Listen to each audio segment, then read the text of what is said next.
বাঙালি জাতির স্বাধিকার সংগ্রাম,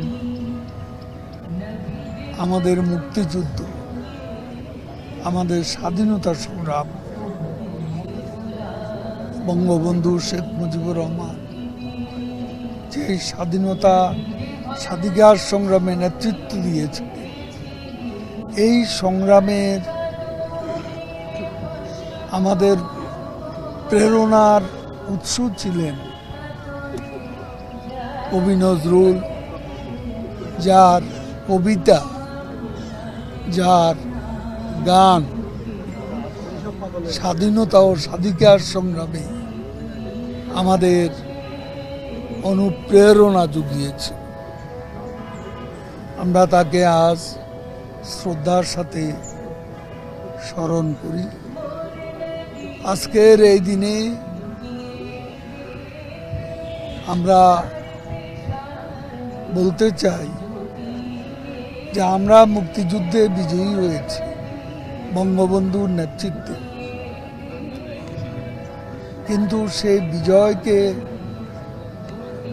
সুসংহত করা এখনো আমাদের অনেক কাজ বাকি। বিজয়কে সুসংহত করার পথে বিএনপির পৃষ্ঠপোষকতা। ওয়ালটন ফ্রিজ কিনে অনেকের মতো আপনিও হয়ে যেতে পারেন মিলেনিয়াল। সেরা পণ্যের সেরা অফার। বাংলাদেশের কিছু সাম্প্রদায়িক অশুভ শক্তি এরা তৎপর। আমরা আজকের এই দিনে আমাদের অঙ্গীকার বঙ্গবন্ধু কন্যা শেখ হাসিনার নেতৃত্বে আমরা সাম্প্রদায়িকতার বীজ বৃক্ষকে সমূলে উৎপাদিত করে অসাম্প্রদায়িক বাংলাদেশ গড়ব, অ্যান্ড সেটাই হবে নজরুলের প্রতি আমাদের শ্রদ্ধাঞ্জলি নিবেদনের সার্থকতা।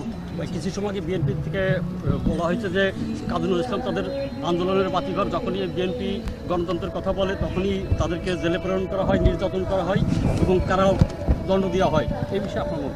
কোনো রাজনৈতিক দলের নেতা কর্মীকে জেলে পাঠানোর এজেন্ডা আমাদের নেই। যে দুর্বৃত্ত অগ্নিসন্ত্রাস,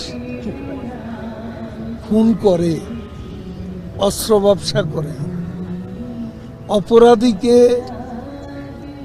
অপরাধের মানদণ্ডে তাদের জেল জুলুম হয়, তাদের বিরুদ্ধে মামলা হয়, এখানে কোনো বিএনপি বা কোনো দলের ব্যাপারে আমরা নির্বাচনের পর নতুন করে আমরা কোনো চিন্তাভাবনা করিনি। কাউকে নির্যাতন করব, জেলে পাঠাবো রাজনৈতিক দলের।